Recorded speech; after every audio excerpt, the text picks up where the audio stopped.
The Secrets of Stargate is brought to you by the StarQuest Production Network and is made possible by our many generous patrons. If you'd like to support the podcast, please visit sqpn.com/give. You're listening to The Secrets of Stargate, Episode 8. Lieutenant West, Jackson has identified the seventh symbol. All right, here we go. We are about to try to make a connection.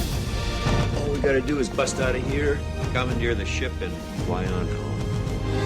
Indeed. You say that a lot.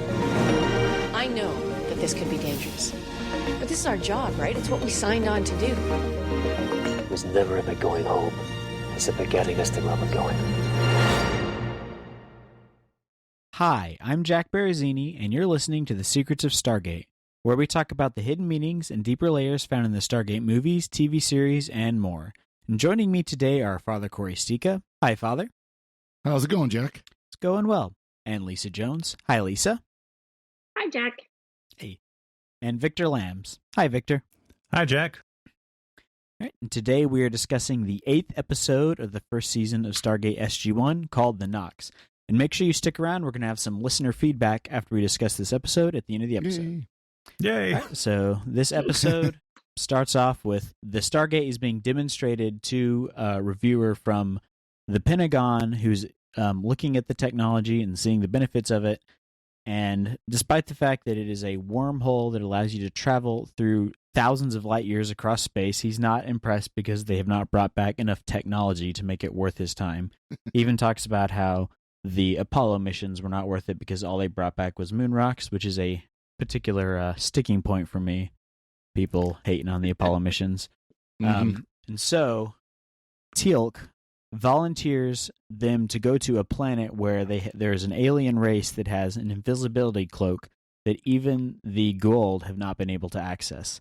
They go to this planet searching for this invisibility cloak. The Stargate disappears mysteriously. They discover that Apophis and the Jaffa have come there. They stage an attack on the Jaffa and Apophis. Everyone is killed. They are mysteriously revived by a species of aliens who are known as the Nox. They are extreme pacifists. They work with the Nox. They end up discovering that the Nox are the ones who have the invisibility cloak, not these giant wasp-like creatures. The Nox end up demonstrating that they are using their invisibility cloak to hide everyone on the planet, and then they allow them to leave at the end. I really enjoyed this episode. I feel like it falls into that well-worn trope of science fiction where you get the extreme pacifist aliens who, despite any sort of attack, they're going to end up not even defending themselves. But I feel like it did a few interesting things with it. It had a couple pitfalls, which we can talk about. But what are your thoughts, Father Cory? Oh, this one I've always enjoyed. And part of it, of course, is Armin Shimmerman's excellent acting in this. I mean, he's just incredible. And for those who don't know, Armin Shimmerman is Quark on DS9. He was the leader of the Nox. Antaeus is his name. Incredible. I mean, he's an incredible actor, but you really get to see it's almost like the exact opposite character from Quark. You know, you can hear more about Quark from Secrets of Star Trek, but here you get, Antaeus, who he's like the exact opposite character. You know, he'd reject the rules of acquisition, I'm pretty sure. Oh, yes. Well, I don't know. The first rule of acquisition, once you have their weapons, you never give them back. That's true. Well, no. Well, he did though. At the end. Yeah, and he did. Yeah, and he's even further in this case from his Buffy the Vampire Slayer character, Principal Snyder. Which, if you've seen that, he's a very good character there as well. What about you, Victor? Oh, I like this one as well. It does build on the mythos of the show. It's our first encounter with a non-human, non-Goa'uld alien, so I appreciate it from that. And they do revisit the Nox later on, which we can discuss a little bit. Nice. Several. That'll be cool to see. Several dozen episodes from now, but yeah. What about you, Lisa? You a fan of this episode too? I am. I've always liked this one.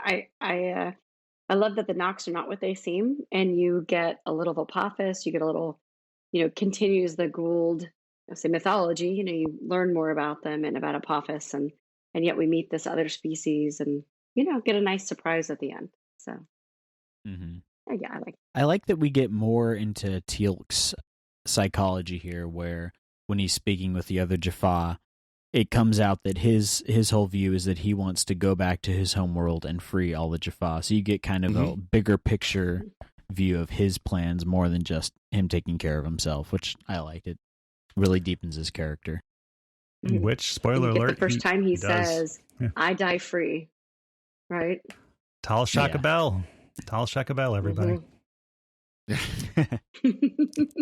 Yeah, it is interesting though, because like I said, this is the first time we hear that he's not just worried about for himself, but for the rest of his race. And it does really develop that, that he's, because up to this point, of course, we've talked so far that his character is kind of one of the later ones to develop.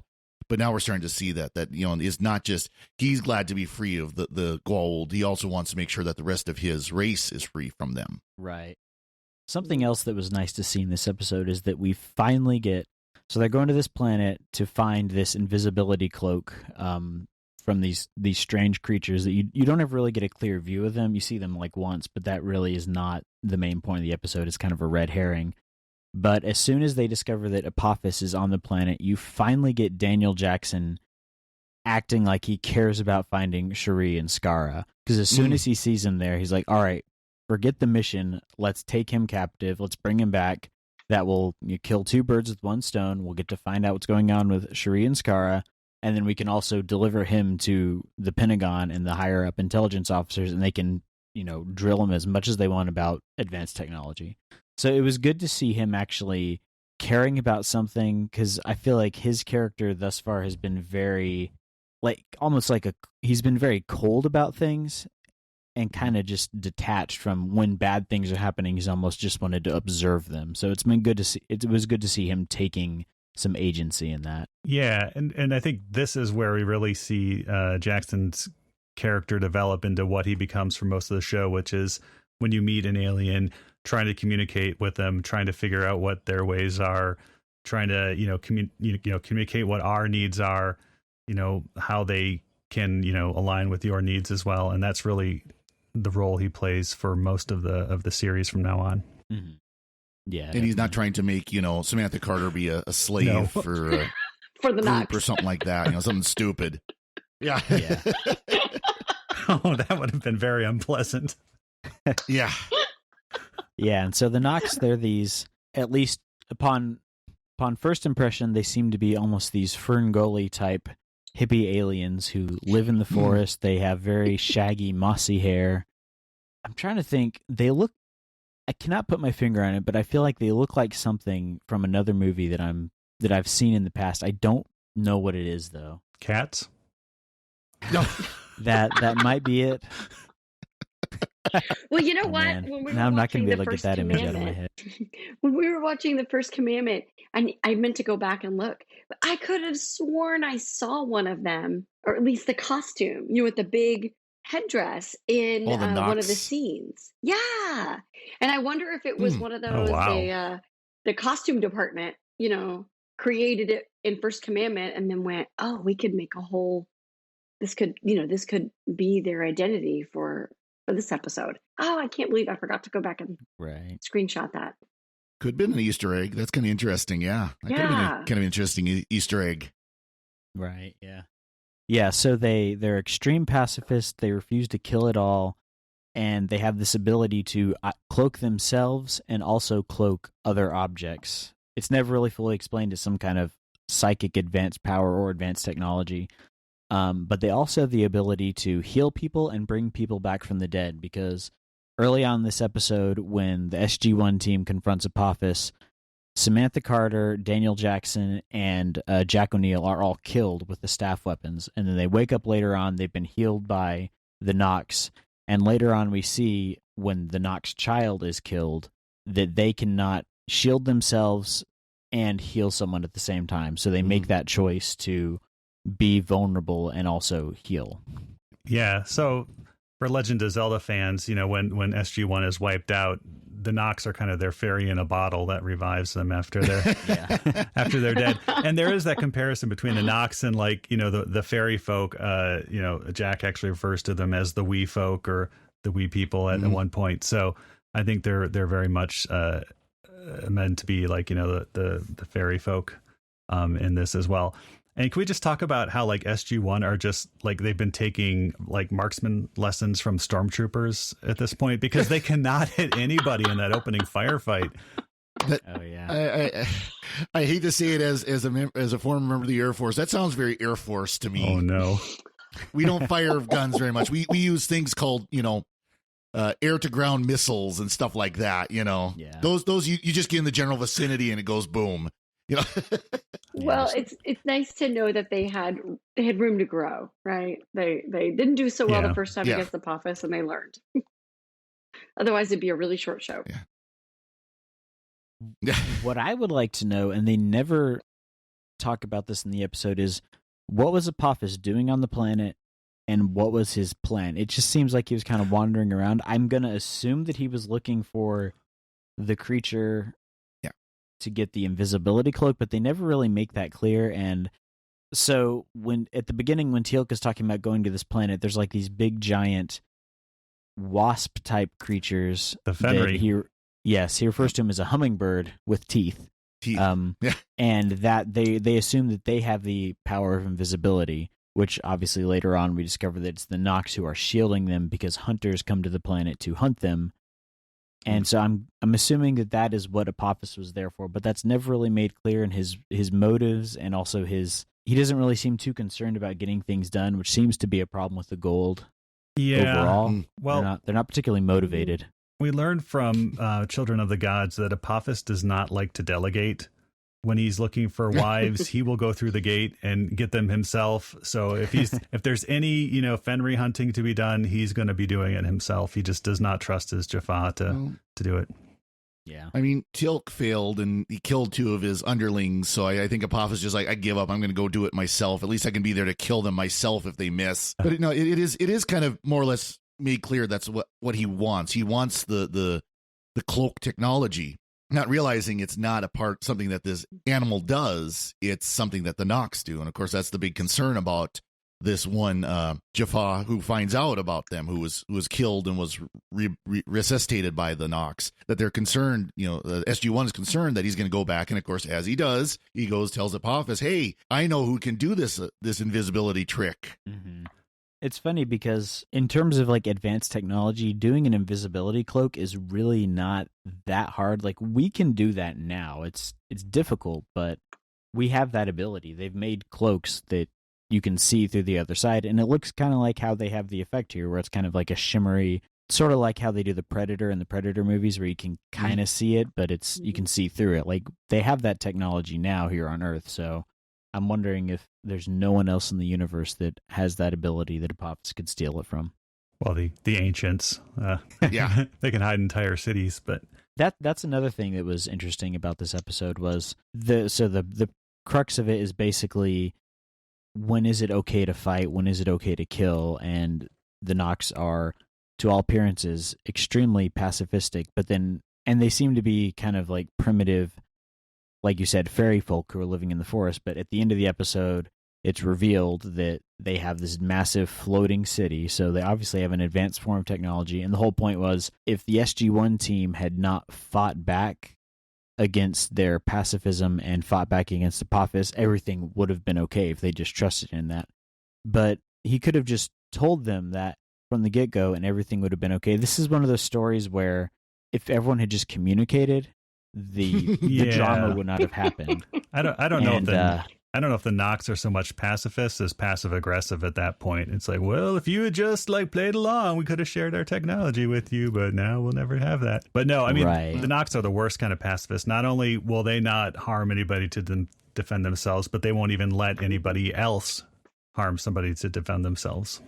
Right, and it really begs the question, so they've gotten to the point where they're that advanced so they can be pacifists, but what did they do along the way to get to that? Because I can guarantee you no advanced civilization can be a pacifist from the very get-go and really get to the point where they're at. Yeah, I've played Civilization 6, and you can't be a pacifist. You can't get anywhere in that game. And we know that's reality right there. Oh, absolutely. Right. That's what's frustrating about this episode, is that we don't really learn a lot about the Nox civilization. We're just introduced to these, couple and what's going on there. And then we see at the end, there's this huge city And so most of them live up there? Do they live on the ground? What is it really like? We get a tease of it, but they're never really explained. My headcanon is that Antreus and the others were excommunicated for being too pacifistic. They were like kicked out of the city and like you can go live in the forest. Yeah. See, my thought is that, maybe they had a violent time in their past, but now that they've gone past it, and of course their technology now to the point where they don't have to defend themselves. They just disappear, basically.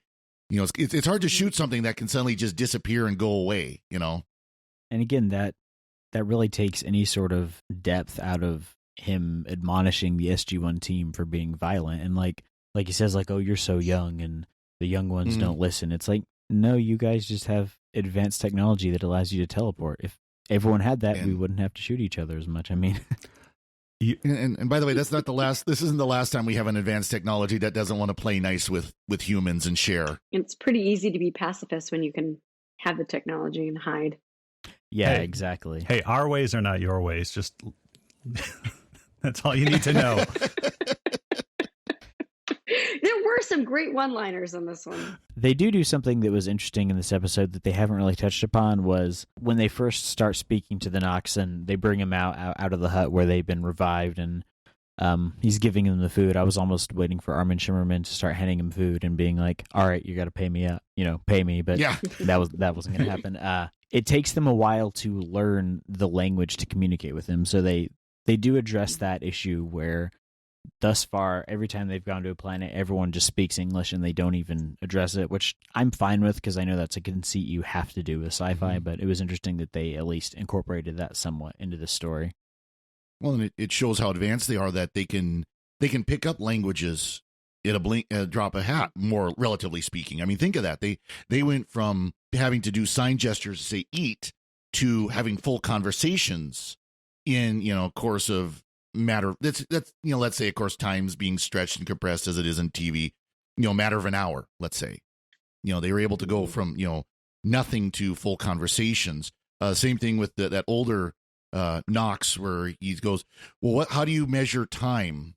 And years and dates and so on. Oh, I'm 430 years or whatever it was. I mean, just bam, picked it up as soon as Daniel Jackson was finished explaining our except for it's not revolution of the Earth. The day is not the revolution of the Earth. It is the rotation of the Earth and the revolution around the sun. So bad Daniel. Of course, he's not a scientist, so if it was Sam Carter, she would have gotten it. Yeah, and it's hinted at that they are at least mildly psychic. So I'm assuming that's kind of how they acquired the language. They were able to see into our minds and understand it that way. Yeah, there's a lot of really nice stuff in this. I mean, the whole section of the episode where they're in the Knox village, and I think it feels like 2/3 of the episode. It's almost staged like a stage play where, characters come in, state their positions, walk out. There's dialogue and stuff. I thought Jack O'Neill did a really good job kind of explaining, kind of that military mindset, like we have to fight the bad guys, they're bad. That's why we fight them. And, they're going to enslave you. And then, to which the Nox say, like, we are slaves to no one. So it is clear that there's a line that that they won't let people cross when it comes to them. Yeah, definitely. And I don't know if this comes up later on in the show, but they talk about how the reason they didn't bury the Stargate was because then someone would know someone had buried the Stargate. Then later on, at the end of the episode, when the SG-1 team is leaving, they say the Nox say they're going to bury the Stargate. So I don't know if eventually they just got pulverized by the gold, or if that comes up later on. But that was just them being passive aggressive, and it's like, oh, I guess we have to bury our Stargate now because you didn't trust us. We were fine with the gold coming through every now and then, but not you guys. Have you and it did remind me of, I don't know if any of y'all have read this book, the Star Trek Destiny series. No. It's a series that takes place, it's next generation time frame. It's a trilogy of novels, and it deals with the origin story of the Borg. And in that, there's this race of aliens who live in massive floating cities who are extreme pacifists, and their cities are all completely shielded from everything. And it seemed like this came out at least 10 or 15 years before these books came out. So I'm wondering if the author of those books lifted some of that from this episode, the concept of these extreme pacifist advanced aliens who live in floating cities. And it is fairly common sci-fi trope too, Yeah. though. Either the extreme pacifist aliens or of course, the floating cities. I mean, that's as ancient as sci-fi it can get, so. Yeah, I mean, even back to like the day the Earth stood still, right? You have the advanced aliens coming to make sure the humans don't use their weaponry and stuff. So, and it's a good concept to explore in sci-fi. I just feel like a lot of times it's not dealt with in a particularly realistic way. Like very often you just get this. It's kind of almost just a moralistic, like weapons are bad and killing is bad. It's like, yes, but to quote Mal Reynolds from Firefly, when someone tries to kill you, sometimes you have to kill them right back. Yeah. Exactly.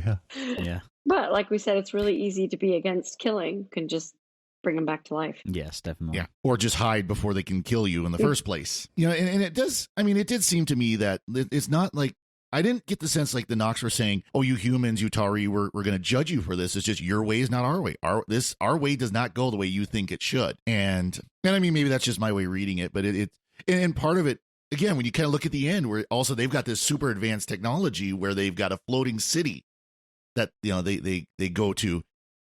They're not saying we're pacifists. They're saying we don't need to worry about this. You guys can't harm us. Someday you'll learn that your way is not the only way.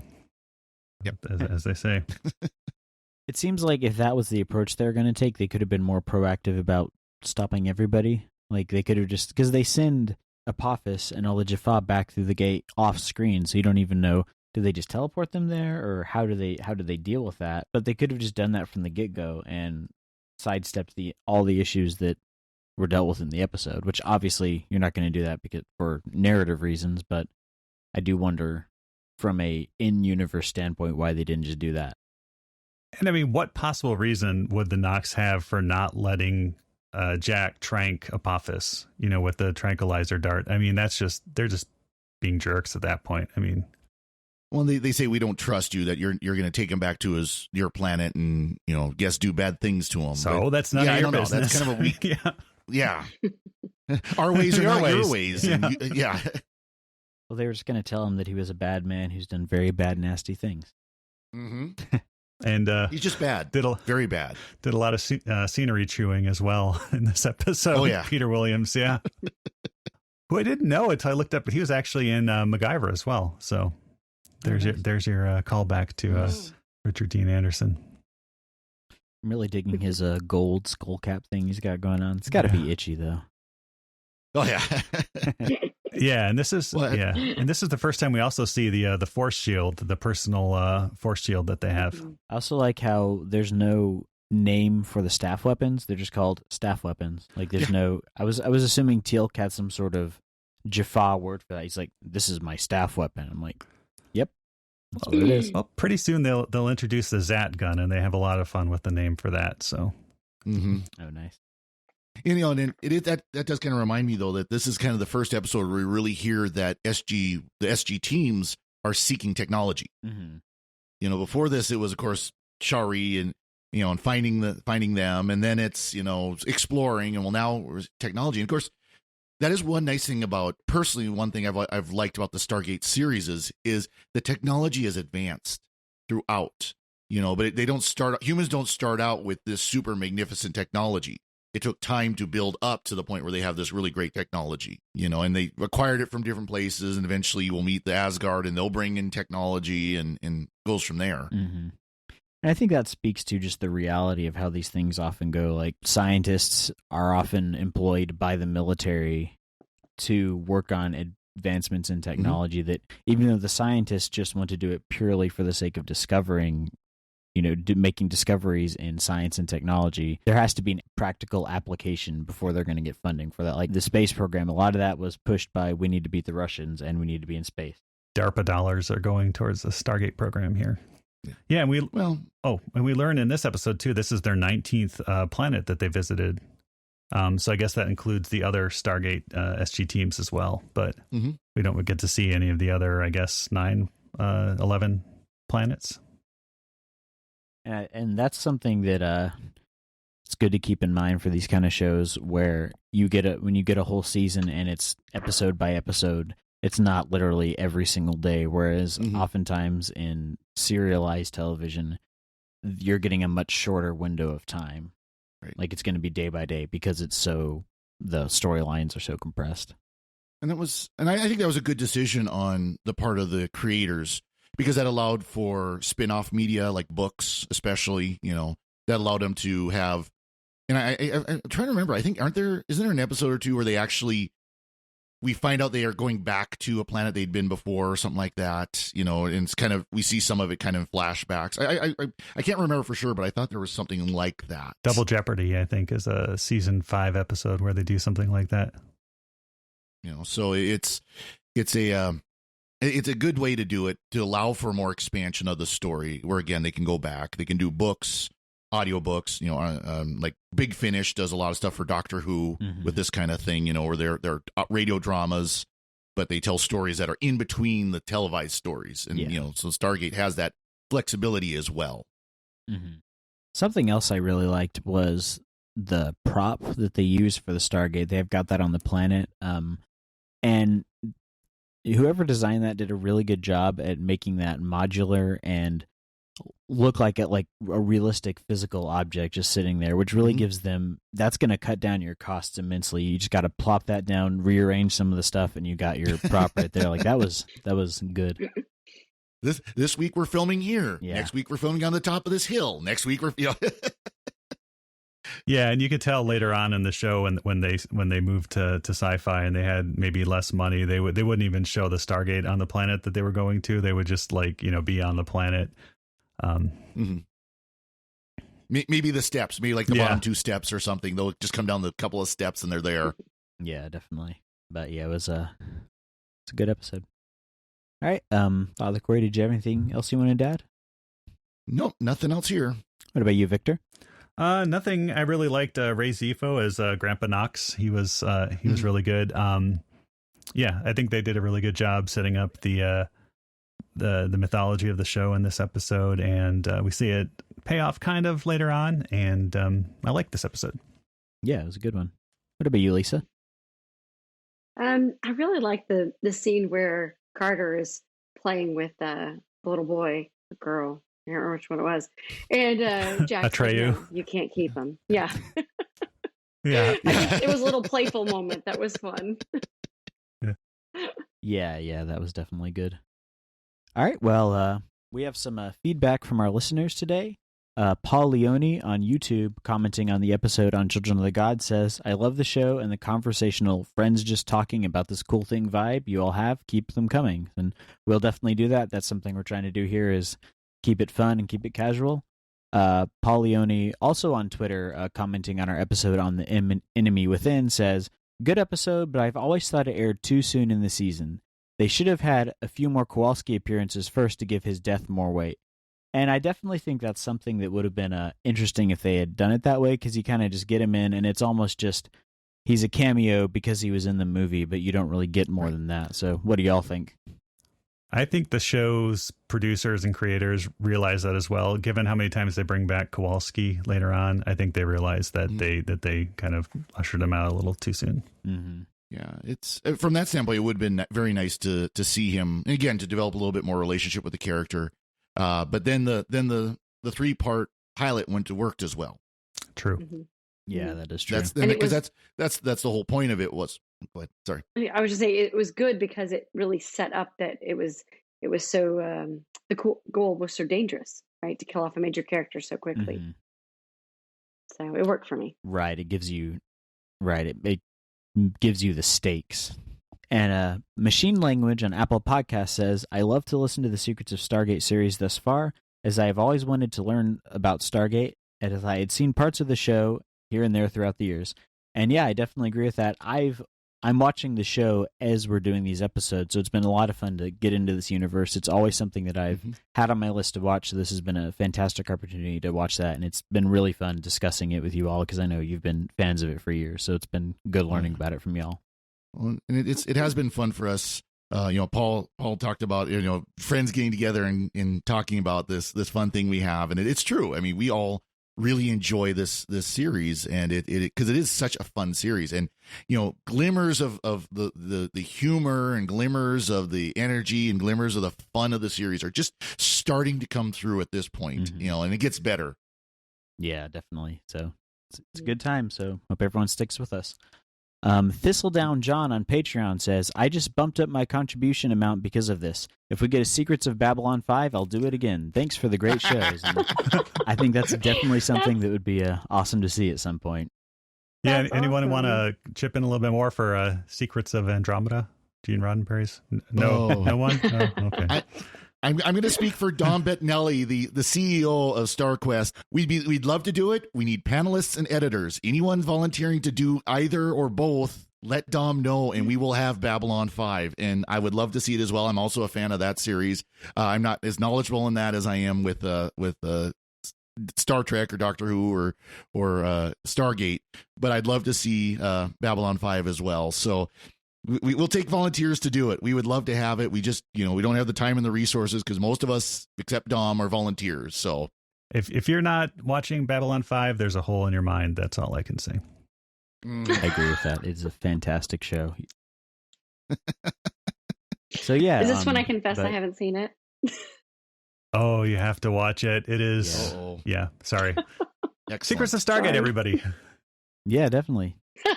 Secrets of Stargate. Go watch Babylon 5.